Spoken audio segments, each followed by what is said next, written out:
Standard 7 chapter 8 lesson name static electricity.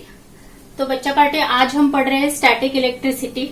तो हम static electricity में कौन से टॉपिक्स लेने वाले हैं वो देखते हैं। Electric charge, repulsion, attraction, origin of an electric charge, frictional electricity, gold leaf electroscope, atmospheric electric charge, lightning strike, advantage of lightning conductor. तो ये टॉपिक्स हम लेने वाले हैं। तो सबसे पहले टॉपिक्स पे आते हैं इलेक्ट्रिक चार्ज। इलेक्ट्रिक चार्ज यानी क्या होता है? जब कोई चीज पे पॉजिटिव या निगेटिव ये दोनों ही चार्ज बैलेंस्ड रहते हैं तो वो उसका जो चार्ज रहता है वो जीरो रहता है। बैलेंस रहते हैं तो वो ऑब्जेक्ट न्यूट्रल रहती है, यानी वो न्यूट्रल रहती है। अगर वो चीज यानी ऑब्जेक्ट का चार्ज बैलेंस नहीं रहा तो वो ऑब्जेक्ट चार्ज है ऐसे बोलते हैं। अब आते हैं सेकंड टॉपिक, चार्ज है ऐसे बोलते हैं।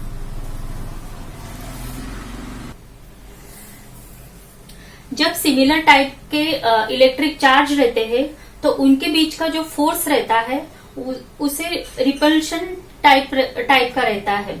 जो सिमिलर टाइप के इलेक्ट्रिक चार्ज रहते हैं तो उनके बीच का जो फोर्स रहता है वो रिपल्शन टाइप रहता है, यानी रिपल्शन जैसा रहता है। While the force between the opposite type of electric charge is attraction, यानी जब अपोजिट टाइप का जो इलेक्ट्रिक चार्ज रहता है उनके बीच का जो फोर्स रहता है वो अट्रैक्शन रहता है। Now come to the topic repulsion.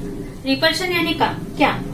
जब एक ही टाइप के एक ही टाइप के चार्ज रहने वाले दो रॉड एक दूसरे को दूर ढकलते हैं, एक ही टाइप के चार्ज रहने वाले चार्ज जो रहते हैं टू रॉड्स वो जो एक को दूर ढकलते हैं उसे रिपल्शन ऐसे कहते हैं।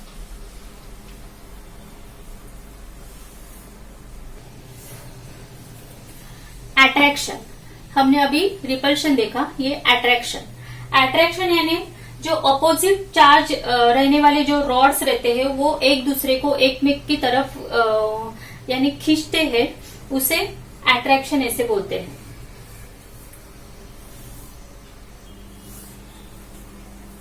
The electric charge bear name as positive charge and negative charge by Benjamin Franklin. Benjamin Franklin ने इलेक्ट्रिक चार्ज को नाम दिया है पॉजिटिव चार्ज, नेगेटिव चार्ज। तो ये बेंजामिन फ्रैंकलिन ने दिया है। अब हम देखते हैं origin of an electric charge.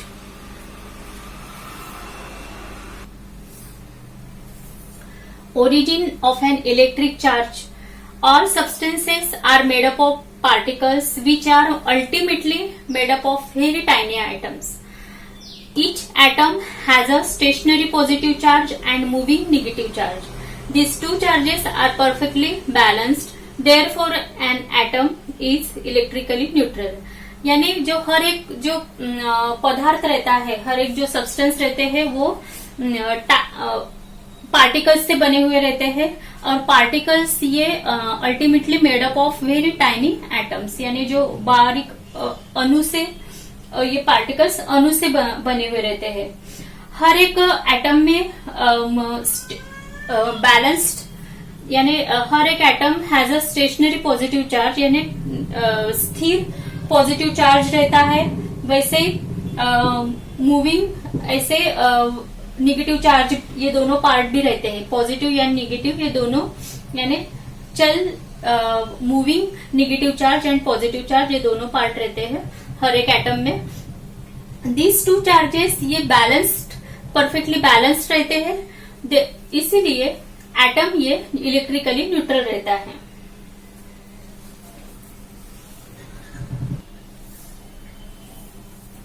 Each atom is electrically neutral. It has equal amount of positive and negative charge. If the negative charge decreases, the atom becomes positively charged. तो हर एक atom ये इलेक्ट्रिकली न्यूट्रल रहता है क्योंकि उसमें positive और negative ये दोनों ही charges equal amount of positive and negative charges रहते हैं उसमें एटम में। अगर उस एटम का नेगेटिव चार्ज डिक्रीज हो गया, कम हो गया, तो वो atom becomes positively charge.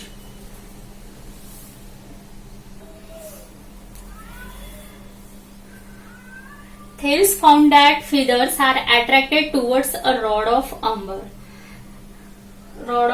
amber that had been rubbed against a woolen cloth. In the Greek language, amber is called an electron.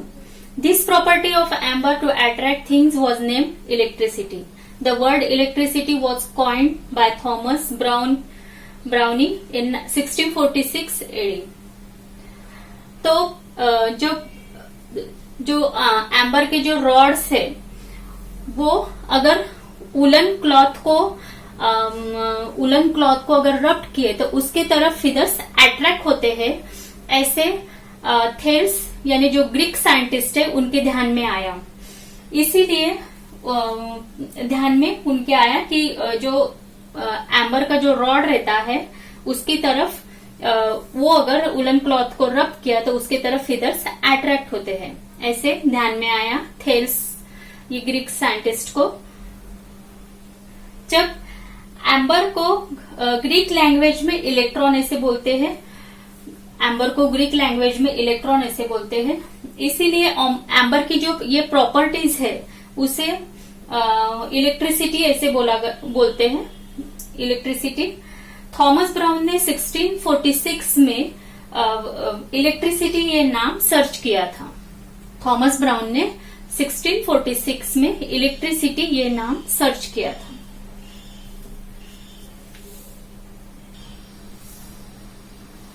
Frictional electricity, जब इलेक्ट्रिक चार्ज यानी दो जो फ्रिक्शन की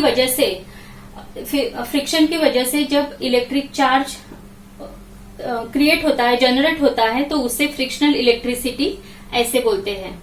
electric charge is generated by friction is produced only at the place of friction when certain objects are rubbed against each other. अगर जो object है, चीजें है जो रब्ड के एक दूसरे को, तो negatively charge particles on one object go to the other object. The object, उनमें जो पार्टिकल्स निगेटिव चार्ज पार्टिकल जो क्रिएट होते हैं वो दूसरे ऑब्जेक्ट की तरफ जाते हैं। The object to which they go becomes negatively charge due to an excess of negatively charge particles, whereas the first object becomes positively charged. Such charge is called an electric charge. If the electric charge is generated by friction की वजह से जो electric charge generate होता है उसे frictional electricity कहते हैं। और ये एक ही जिस electric charge generated by friction is produce only at the place of friction.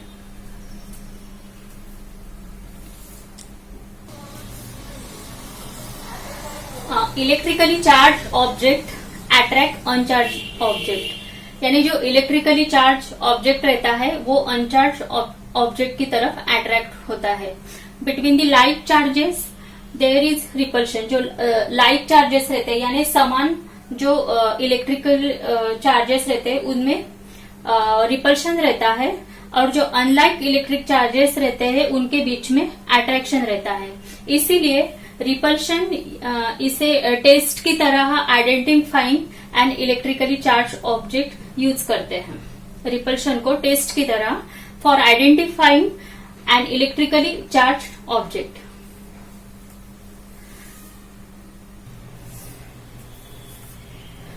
The number of positive and negative charges are equal on a neutral subject. जो न्यूट्रल सब्जेक्ट रहता है उस पे जो number of positive and negative charges रहते हैं वो equal रहते हैं। सच ऑब्जेक्ट इज अनचार्ज, ये अनचार्ज टाइप के such objects is uncharge. The electric charge is generated by induction but it will stay only as long as the charge object is near to it. जब उनके यानी as long as the charge object is near to it, but it will stay only as long as the charge object is near to it. वो तभी तक charge रहता है जब it will stay only as long as the charge object is near to it, यानी उसके नजीक जो जब तक वो चार्ज ऑब्जेक्ट रहता है तभी तक electric charge is generated by induction, but it will stay only as long as the charged object is near to it.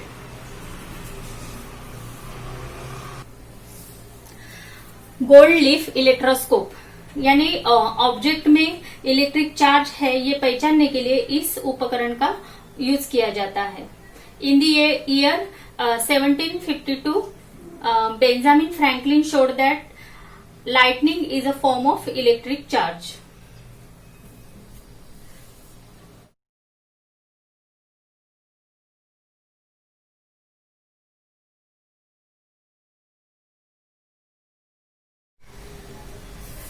Atmospheric electric charge यानी एटमॉस्फेरिक इलेक्ट्रिक चार्ज यानी जब आकाश यानी जब आसमान में बिजली चमकती है तो वो कैसे चमकती है, तो हवा और जो क्लाउड, एयर और क्लाउड ये एक दूसरे को घिसते हैं यानी रब करते हैं अगेंस्ट ईच अदर. तो उसका जो ऊपर का जो पार्ट रहता है क्लाउड का वो पॉजिटिव हो जाता है और जो नीचे वाला जो क्लाउड का पार्ट रहता है वो निगेटिव बन जाता है. जब जो क्लाउड का जो लोअर पार्ट है वो निगेटिव जो पार्ट रहता है वो जो अर्थ यानी जो जमीन रहती है उसके यानी उससे ज्यादा वो रहता है. यानी क्लाउड का जो बॉटम पार्ट रहता है उसका जो निगेटिव चार्ज रहता है वो जमीन से ज्यादा प्रभावित रहता है यानी उसका इलेक्ट्रिकल चार्ज बहुत ज्यादा रहता है. तब जो निगेटिव जो चार्ज रहता है वो जमीन की तरफ यानी अर्थ की तरफ आना यानी फ्लो होता है तो वो ये जो क्रिया होती है वो बहुत ज्यादा रैपिडली होती है. ये जो this is very rapid travelling in less than a second and उसकी वजह से वो heat, light and sound energy along with the electric current ये प्रोड्यूस होती है यानी उसकी वजह से producing heat, light and sound energy along with the electric current. तो उसे कहते हैं एटमॉस्फेरिक इलेक्ट्रिक चार्ज. अब आते हैं हम topic next, lightning strike. Lightning strike यानी वो बिजली का गिरना, उसे बोलते हैं लाइटनिंग स्ट्राइक. तो लाइटनिंग स्ट्राइक यानी क्या, जब लाइटनिंग स्ट्राइक होती है यानी जब बिजली गिरती तब क्या होता है कि जो बिल्डिंग का जो रूफ रहता है या वो जो बड़े बड़े जो प्लांट्स बड़े बड़े जो झाड़ रहते हैं उनके जो टॉप का जो पोर्शन रहता है तो उसके उस पे बाय इंडक्शन की वजह से अपोजिट इलेक्ट्रिक चार्ज प्रोड्यूस होता है, जनरेट होता है. अपोजिट इलेक्ट्रिक चार्ज ये जनरेट होता है और उसकी वजह से क्लाउड और जो बिल्डिंग रहती है उसमें अपोजिट जो चार्ज रहता है वो अट्रैक्शन की वजह से वो यानी जो बिल्डिंग इसमें जो अपोजिट जो चार्ज रहता है बाय अट्रैक्शन की वजह से जो क्लाउड का जो चार्ज रहता है वो बिल्डिंग की तरफ वो फ्लो होता है और इसी को ही बिजली गिरना यानी लाइटनिंग स्ट्राइक ऐसे बोलते हैं. यानी when lightning strike an opposite electric charge is generated on the roof of a building और on the top of a tree by induction. There is attraction between the opposite charges on the cloud and the building, which makes the charge on the cloud flow towards the building. This flow is called a lightning strike. Advantages of lightning. तो ये lightning के advantages भी है. तो देखते हैं क्या advantages है. यानी बिजली के फायदे भी रहते हैं. जो ट्रेमेंडस हीट रहती है यानी ट्रेमेंडस यानी प्रचंड उष्णता, हीट यानी उष्णता एंड लाइट यानी प्रकाश इज जनरेटेड बाय लाइटनिंग. ये लाइटनिंग में से क्या होता है, ट्रेमेंडस हीट एंड लाइट ये जनरेट होती है. Thus a chemical reaction occurs between nitrogen and oxygen in the air and nitrogen oxide gas is formed. इसकी वजह से क्या होता है, जो एयर में जो नाइट्रोजन एंड ऑक्सीजन है, इसमें केमिकल रिएक्शन होकर उसमें से नाइट्रोजन ऑक्साइड फॉर्म होता है। It mixes with the rain water, comes down to the earth, और वो मिक्स होता है रेन वाटर के साथ, वो comes down to the earth, earth पे आता है।